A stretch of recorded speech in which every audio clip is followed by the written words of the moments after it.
This is the sound of all of us, singing with love in the will to trust. I'd like to introduce our panel.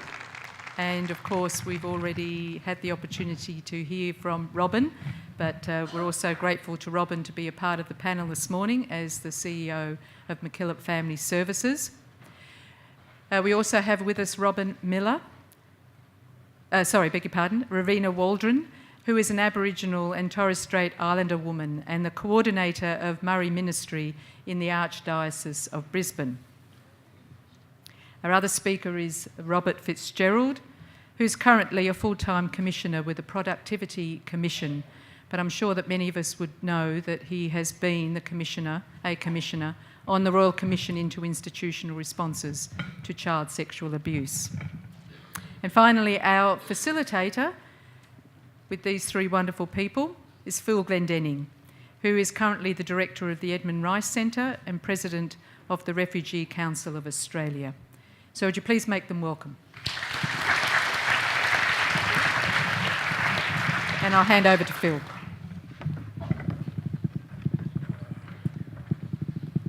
Well, thank you, Marion, and good morning all. Good morning. I'm loving this house you're all living in these 3 days. It's fantastic. I think it's really cool, actually, that the Catholic Church is having a national conference in a Masonic lodge. Go Gatesy, how good's that? We need you in the Middle East, brother. Peace in our time.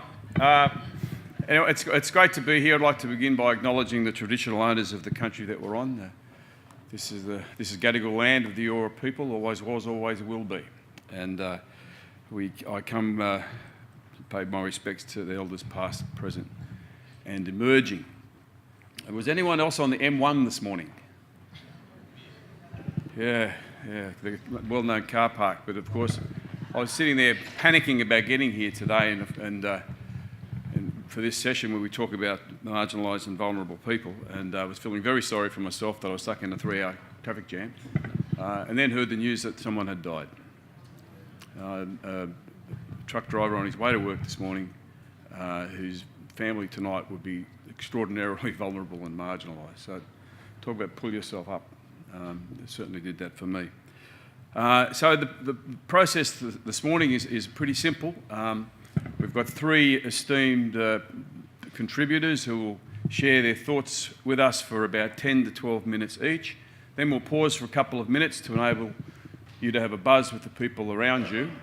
And then at the end of the three presentations, we'll stand up, have a stretch, do some air boxing, and then sit down and we'll have a Q&A. And I'm told very strongly that the most important part of what we will do this morning will be that dialogue, that Q&A dialogue. So from my perspective as facilitator, if you are hungry and if you want to get out and have lunch, you have to ask some questions and make some comments. Otherwise, we'll lock on those Masonic doors and you're going to starve. Does that sound like a deal? All those in favour, please say aye. In the spirit of this week, we no need to ring the bells. Okay, so thanks very much for being here, and it's my great pleasure at this point to welcome our first speaker, who will be Ravina. Thank you.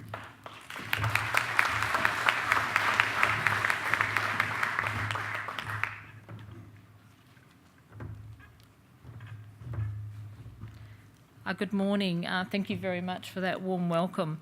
Look, I feel very privileged and honoured to be here, just like everybody else. And especially with all of our mob sitting over here with the NatSit crew. Thank you very much for their support as well to this conference. I would just like to acknowledge that we are standing on the Gadigal, the country of the Gadigal people of the Eora Nation, as the traditional custodians of this place and its surrounding waters. I too would like to acknowledge all our elders, past, present and future. I'd also like to acknowledge the people who have been dispossessed of this land that we're gathering and meeting on.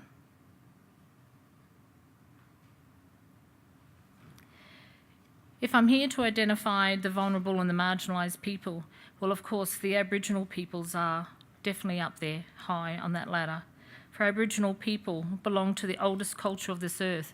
And let us remind us selves, 60,000 years. Often we've got to pinch ourselves and think, 60,000 years Aboriginal people have been here, and we're still asking them questions, and we're still removing those children. 60,000 years of knowledge, culture, tradition, and wisdom. From this, we have a deep spiritual connection to the land, and our whole culture and our stories and our law is connected through all this land and all that is in it and on it and in the waterways, across the rivers and into the seas. We have always acknowledged God as our creator and expressed this through our stories, our songs, our dances and our culture. This has been passed down, and I am a proud descendant of this land, our sacred land that we gather on. Aboriginal connections go right across this ancient land, and when I see and I hear the pain of our people who are suffering with intergenerational trauma, my heart, it becomes very heavy and deep pain and sorrow. Most of this suffering began over 200 years ago. Our men, our women, and our children, they have been traumatised for generations in all forms of abuse. On country and in traditional groups, some of our people, they feel like we're refugees in our own land, fringe dwellers in and around the country towns, near the old missions, the reserves, or the workstations. Our people have worked on, and even at La Perouse, Redfern, Cherbourg and Mergen in Queensland. For our urban people who suffer as marginalised people, this includes our fair-skinned ones, our blue eyes, our suits and ties, our skirts and blouse suits employed, our private schools and so on, because they also hear and receive the racism. They hurt and they suffer when they're strongly connected into their communities. And they're not connected with their families. They're disconnected by generations. And they go without the experience of belonging in a community. In regards to the generational disadvantage, by studying the Close the Gap report, which shows the poverty of health, housing, education, employment, Aboriginal people are the most incarcerated people in this nation. Men, women and youth, with increasing suicide rates. Children are still being separated from their parents. The last census reminds us of the most disadvantaged people that were identified, 7 out of the 10 communities across Australia, with Queensland containing 7 of those communities.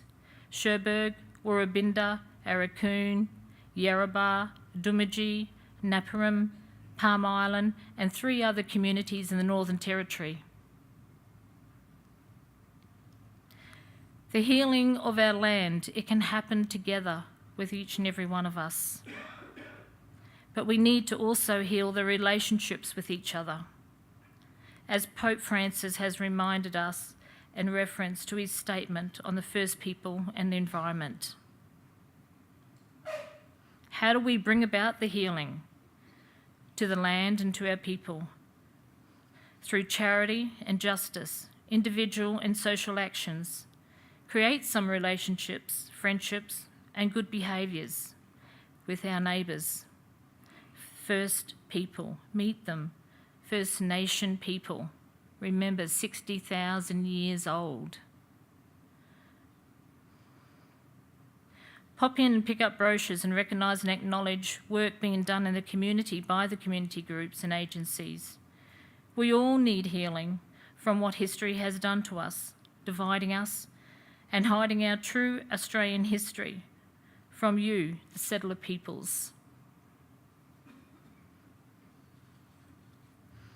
Healing, it needs a holistic process addressing the mental, the physical and spiritual needs, and with connection to land, culture and family. Healing should be culturally appropriate and done with and by the Aboriginal people. Return the First Peoples' dignity by recognition, respect, restitution and recompense. Pay the rent. Many people might say, well, what is pay the rent? You know, there are a lot of people out there that have entered in pay the rent scheme for many, many years, and especially here in Sydney. In Brisbane, we have people in the community that pay the rent by sponsoring kids in schools, and especially the Aboriginal Independent School. They sponsor the needs of those children. Even the churches have been silent about this history for so long, and we are beginning to acknowledge that it is a running sore in the heart of our nation. Our churches are on stolen land. The stolen wages of Aboriginal people from the late 1800s to the 1970 currently stands in Queensland at $21 million.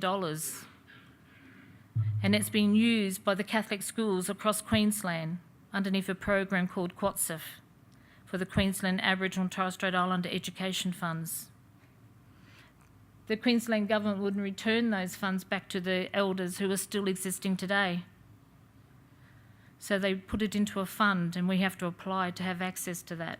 So the majority of those people who gave their wages, they've gone, they've passed on. They never got to see those wages returned. But we could at least put pressure onto the government and ask for those wages there to be returned to the people.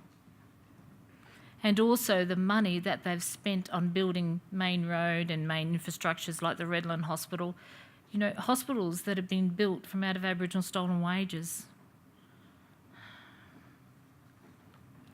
Join a reconciliation group and buy your grandchildren and neighbours and friends Aboriginal literature by Aboriginal authors. Have artists. Buy some artwork, place it around the home in your office. It just reminds us of who we are and where we are. Get the flags up, fly them, put the plaques around their schools, erect them in the offices and the churches, public spaces. How hard is that to acknowledge the first peoples of this land? 60,000 years old.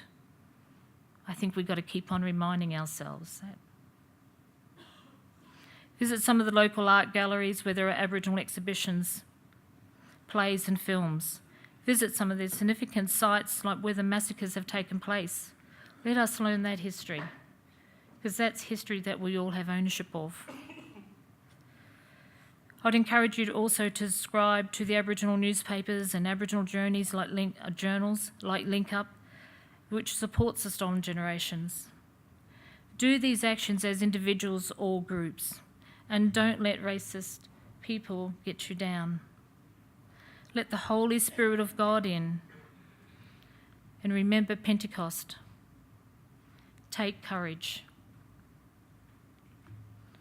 I'd like to also recommend that people join local community reconciliation groups. Join the organisations like ANTAR, Australians for Native Title and Reconciliations. Ask in your professional group about Aboriginal associates or reconciliation action plans and suggest that they roll one out. The Brisbane Archdiocese has just began theirs. We've been doing ours since 2016, so it takes time. None of this can take place as a reconciliation action plan unless you've got community engagement and network with the Aboriginal people. I don't know how you can roll these plans out unless you have that contact and connection with First Peoples. And trust me, there have been a few that have been designed and put out there, and then they ask us, can you come and help organise an event? You know, well, where's your contact with our mob?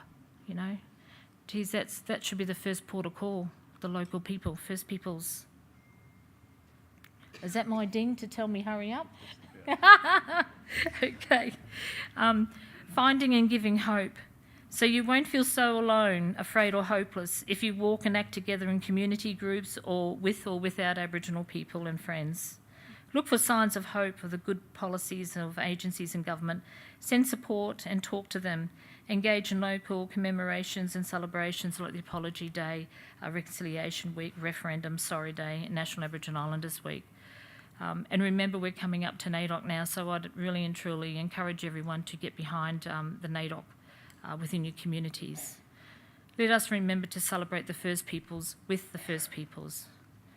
And finally, may we always remember Good Friday and Easter Sunday.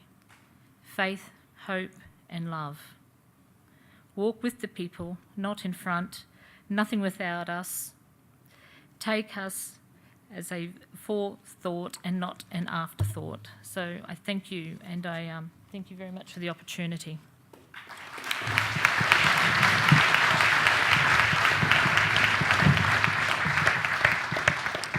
Thanks, Ravina. And without wishing to embarrass you, it ain't easy to walk into a room full of non-Indigenous people and tell them the truth. And you did that. And if your mob lived on this harsh continent for 60,000 years, or even 80,000, or I don't know, I think maybe more than that, you probably got something right. So thank you for that. Thank you for 60,000 years. And for reminding us of what the truth was, particularly ever since the first boatload of unauthorised arrival came to this country in 1788. So would you please thank Ravina?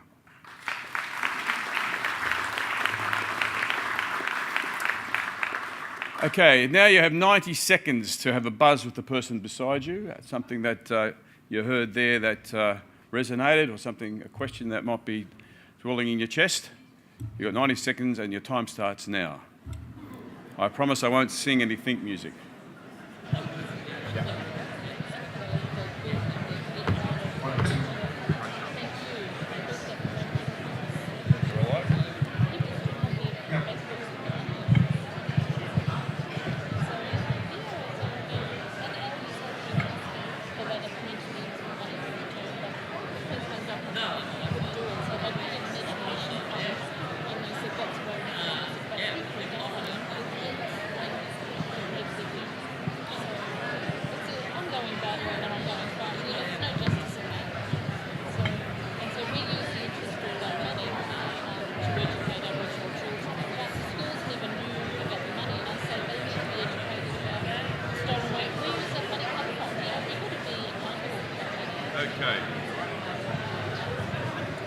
Okay, thanks, folks.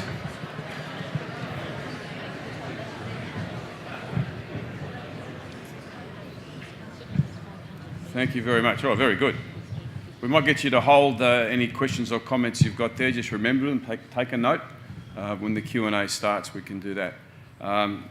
It's my great pleasure to introduce our second speaker this morning, Robert Fitzgerald. Good, thanks very much. It's a great joy to be here, especially in this building. I have given numerous presentations, but maybe in this particular room, so it's a particularly sacred space, this room.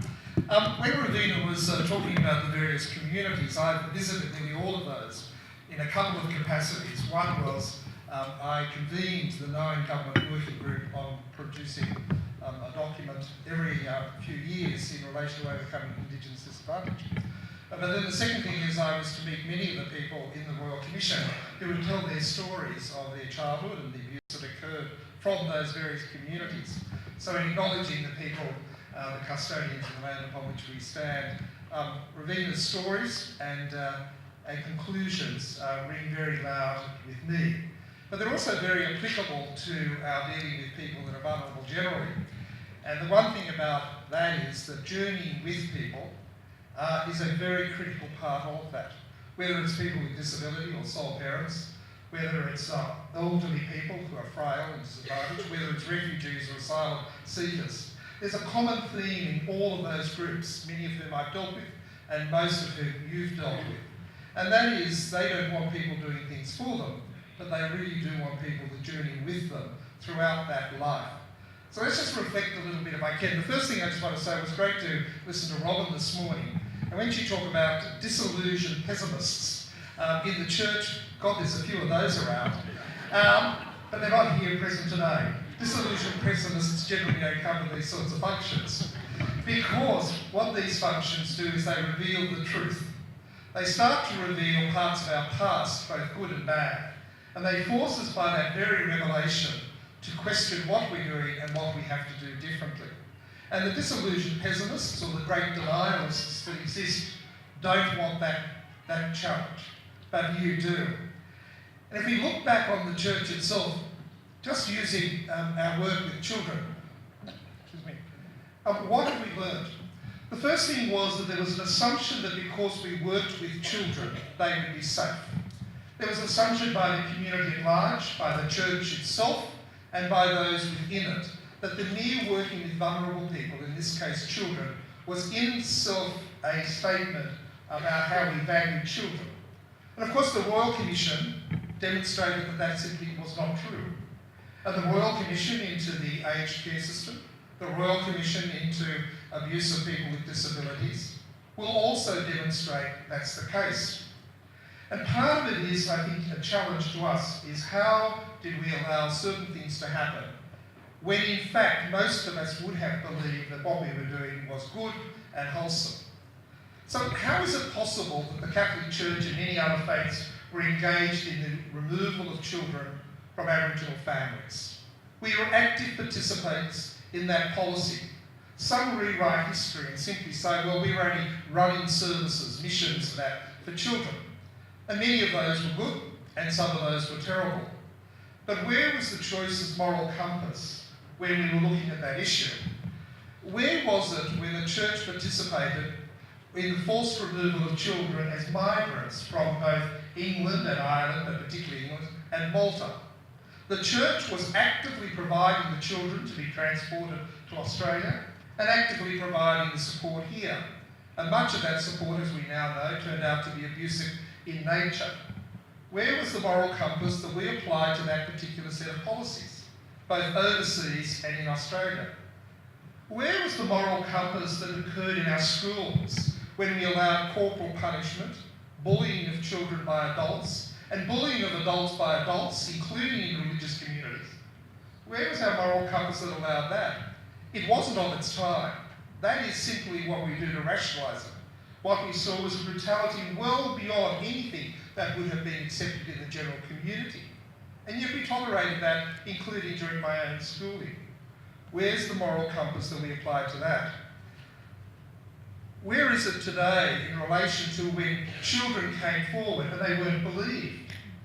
And even today, many in this room and many in the church, the fallback position when you hear of abuse is to doubt the victim. The fallback position for many in the church today is when they hear an adult person to come forward and talk about the abuse that had happened, is to doubt their credibility. And haven't we seen a lot of that recently? And that's the fallback position for many in church and in the community at large. Where's our moral and values compass applying to that? And I think what you're going to see is the same thing in relation to aged care and disability and others. Australia has the capacity to look at itself through these inquiries, and there have been many. There have been inquiries into the stolen generation, black deaths in custody, forced migration of children from overseas. We run many inquiries, and it's a great credit to the democratic nature of our community. But the story becomes consistent. Organisations with which the community actually held in trust and had a right to believe that they were trusted organisations. So when we look at these Royal Commissions and these inquiries, they are times to pause and look back. But they're not times to be pessimistic, far from it. Robyn's message this morning is one of hope. It's by taking the lessons and the learnings out of those. Or more simply, it's actually by listening to the voices of those that have come forward. And one of the great problems that we've had in our welfare system generally, and in many of our non-government organisations, is for so long it was on the model of we will do what we think is right for you. And that's the model that we've applied.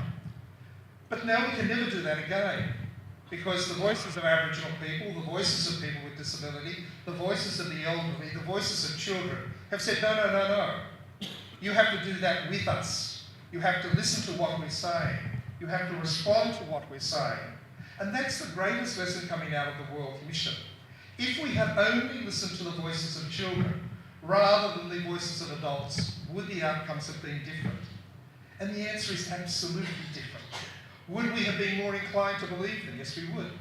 When they came back as adults, would we be more likely to believe what they say rather than to question their credibility as we do so frequently? And in the work in the out-of-home care, where we've got 42,000 children tonight in our out-of-home care system, and as you say, that's been risen by about 80% over a short period of time, who listens to their voice? When I was Community Services Commissioner in New South Wales, we oversighted child protection, out-of-home care system, home care, and all of the services for people with disability. We ran a project which was listening to the voices of children in care. And what they told us was what would make them safe, what was important to them. Now, the good news about that was it was consistent with the research that you would expect. It was consistent with what good practice was. But they gave insights in various ways to how we could improve the system. When we decided to do that project, there was great opposition to it. Why would you want to talk to children, it was put to me. Even my own staff, this was going to be a waste of time. What would children know? Well, they knew a lot. And the same in our schools, our Catholic schools and our Catholic orphanages and our Catholic homes. We weren't in the least bit interested in what children had to say.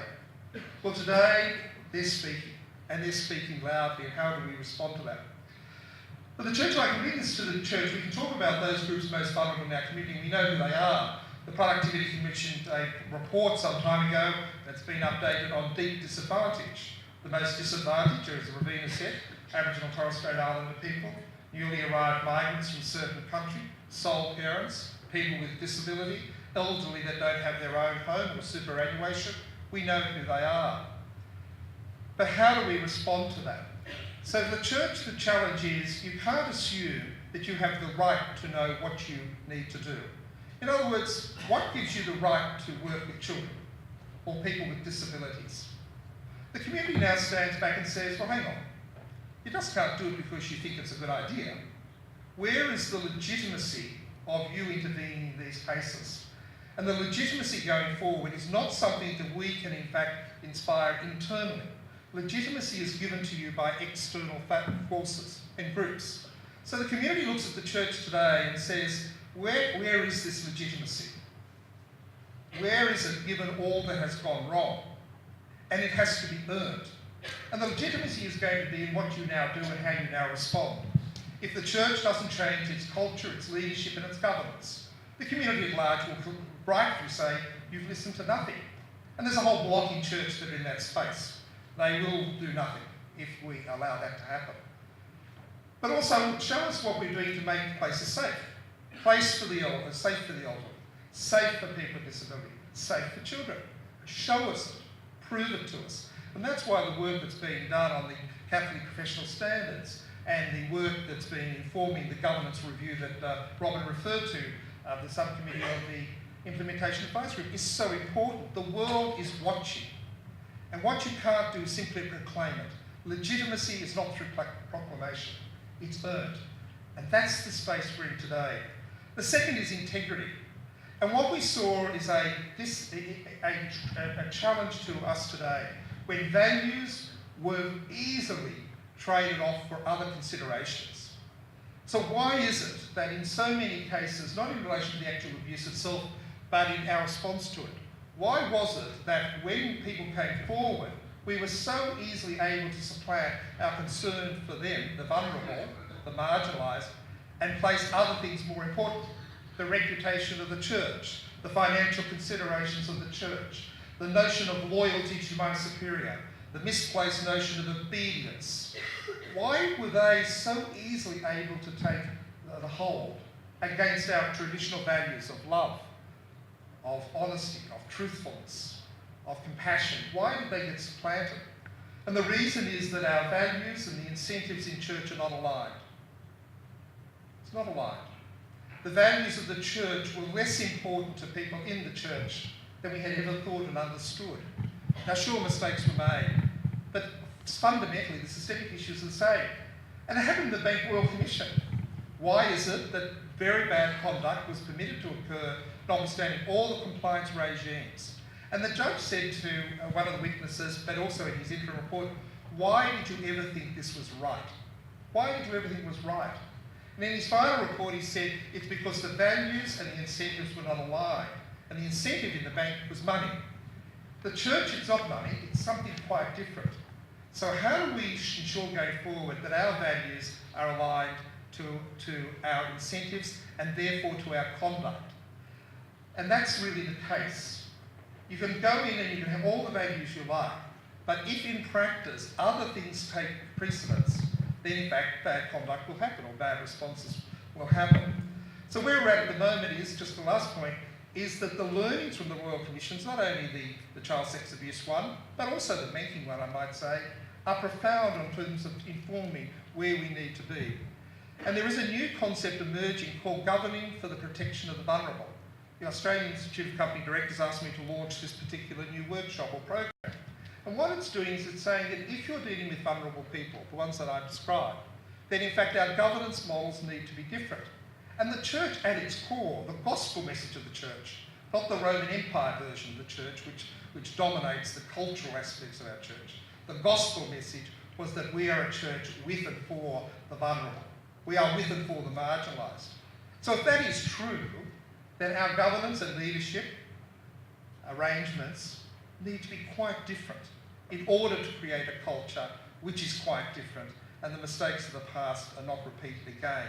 So I think this is a time of great opportunity for the church to firstly reclaim integrity, secondly to move towards gaining the legitimacy of the community at large, and thirdly to provide support in the way that Ravina's indicated, listening and journeying with people, in a way that perhaps we've never done.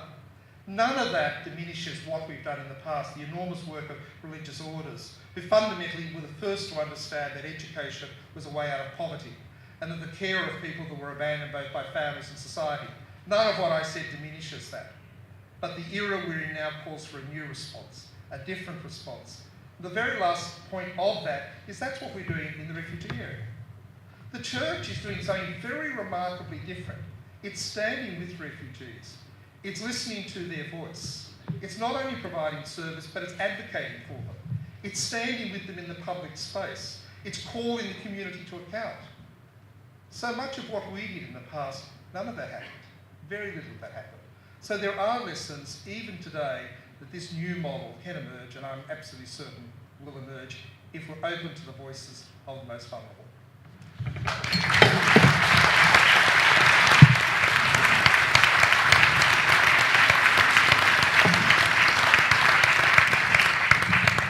Well, thank you, Robert. There's a lot in there.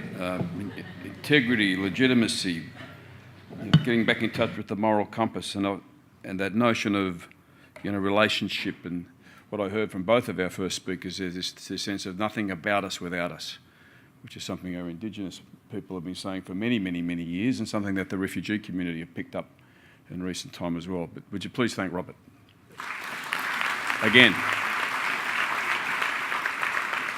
I feel I should get that on a record, regularly. So would you please thank Robert? It's, because I think when these days are written, the Australian Catholic Church and the community will owe Robert a great debt. So thank you, comrade. Finally, it's my pleasure to introduce the hardest working woman at this conference, who was on this morning, and hey presto, she's on again. Would you please welcome Robyn Miller. Thank you.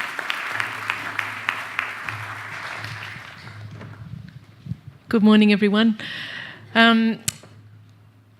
I think we've just had a feast from Ravina and Robert, and I'm just thoughtful about how to continue in a way that makes meaning out of the profoundly important messages. And I think I'll stick with practice on the ground that is endeavouring to walk the values and that spirit of self-determination and respect for culture that is so deeply important. So one is the voice of young people and their families. We are passionate at MacKillop about valuing that. And I was very lucky early in my training as a family therapist because that way of working actually intrinsically values the voice and experience of children and little children. And I always remember one of my early sessions, and this was when I was training, and it was this dreadful process of a one-way screen, and you'd have your team and your supervisor watching, and you'd be scared stiff, And I learnt very quickly to sit with my back to the screen because it was a mirror, and nothing puts you off like seeing yourself. I couldn't even think, let alone, get words out. So I remember saying to this family where there'd been a child who was refusing to go to school. So school refusal was the presenting problem. And there were a group of about 4 children, and there was a little 4-year-old that they didn't really want to bring to the session. And I said, no, bring the little one. And we set him up with a little table and some drawing. And so, we started going around the family, and this little child, so, I did not expect family violence, right? Because you have the intake so we're sitting there, and they went around. It was a bit like a family that was very polite. But I did notice they would defer to the dad in the room. And but that wasn't so unusual. They were sort of, very sort of well-behaved kids sitting up. And anyway, we got to the little one, and I said, what do you think you're here for? Blah, blah. We're chatting away. And then I remember asking, does anybody have a sense of what might be underneath why Jimmy can't go to school? What do you think, what's the how come? How come do you think? What's your ideas? Because I'm sure you've thought about it a lot. And there was umming and ahhing and shifting of seats, and then all of a sudden this little 4-year-old, and I was sitting near him I was sitting on a little stool near him, so I was sort of at the same level, and he just looked up and he said, well, if Daddy would stop hurting Mummy, then Mummy would stop taking that medicine she takes that makes her stay in bed all the time, and then Jimmy would be able to get to school on time, or he wouldn't feel so worried about Mummy. Well, from the mouth of the 4-year-old, there was the whole, we talk about, therapeutic, forming a hypothesis, what might be going on, and you flirt with your hypotheses, you don't marry them, you don't pretend to know. But from the earliest times in my training, the importance of listening to little children and never assuming that we know best, So at MacKillop, what we're doing is absolutely putting kids front and centre, and we're just starting to actually ask kids to be on interview panels for residential carers.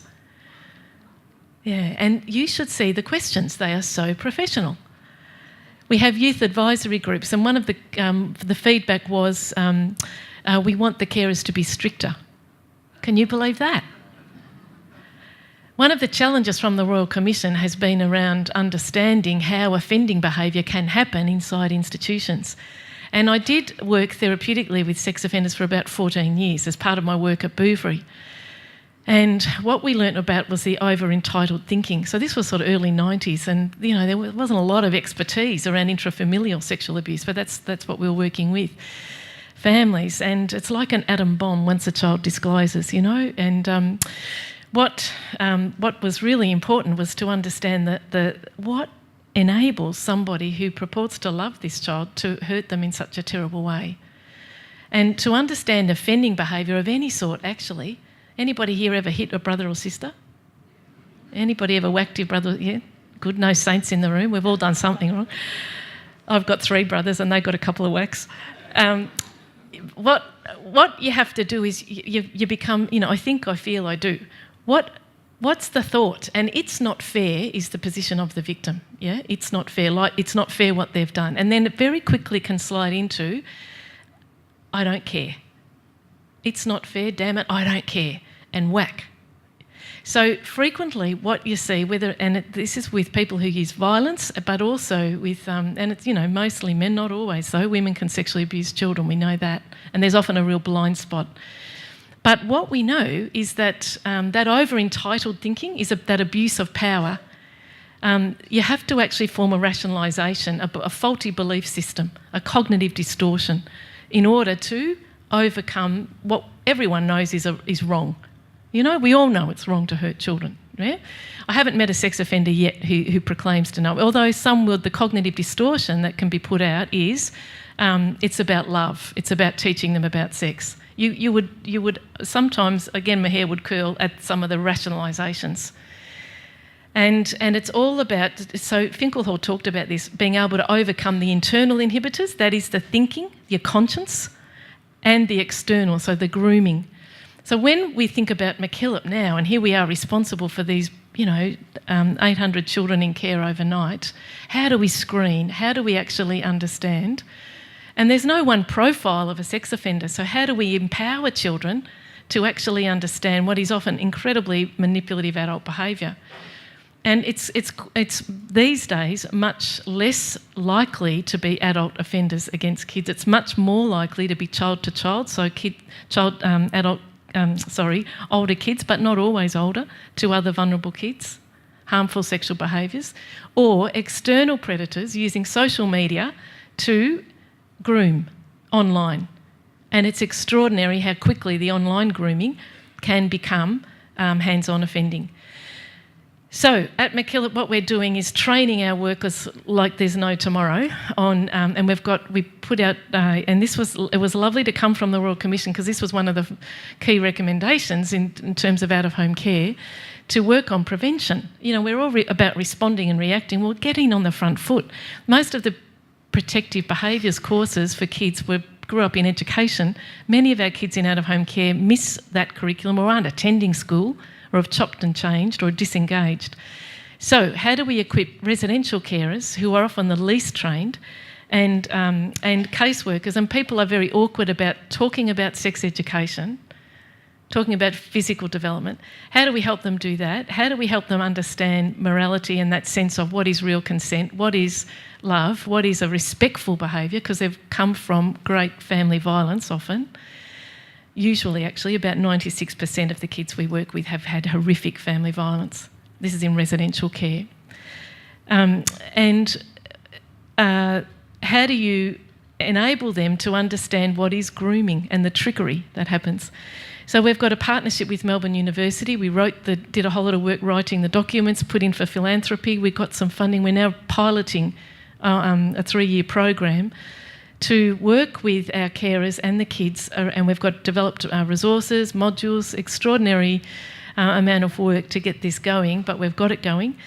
And this is about saying we have a duty of care. If we dare to work in this field with vulnerable children, we have a duty to care to be the best we can be, and so that means being on the front foot and proactive around prevention, and then equipping everybody to understand the importance of how we respond. There's a great article, if you want one, called Hear No Evil, See No Evil. It was commissioned during the Royal Commission, and Eileen Munro wrote it, and Sheila Fish, and it's a great example of how we need to be on our guard around the sort of people we allow to work with our children in care, and the importance of understanding boundary violations. So most sex offenders will tell you they don't just abuse kids, they will test the waters. Have I got power here? How can I... and generally it's small boundary violations that are not picked up by supervisors. And the YMCA case study was classic, Jonathan Lord, where, you know, everyone knew it was wrong, for example, for him to take... for a staff member to take their photos of kids with their mobile phone. But he was doing that quite openly. Everyone knew it was against the rules. They had beautiful regulations and... folders in the boss's office about all these rules, but they were violated repeatedly. So everyone knew it was against the rules to be paid to babysit kids outside of his job as a after-school care worker, holiday care worker, but was doing that because he was a nice bloke.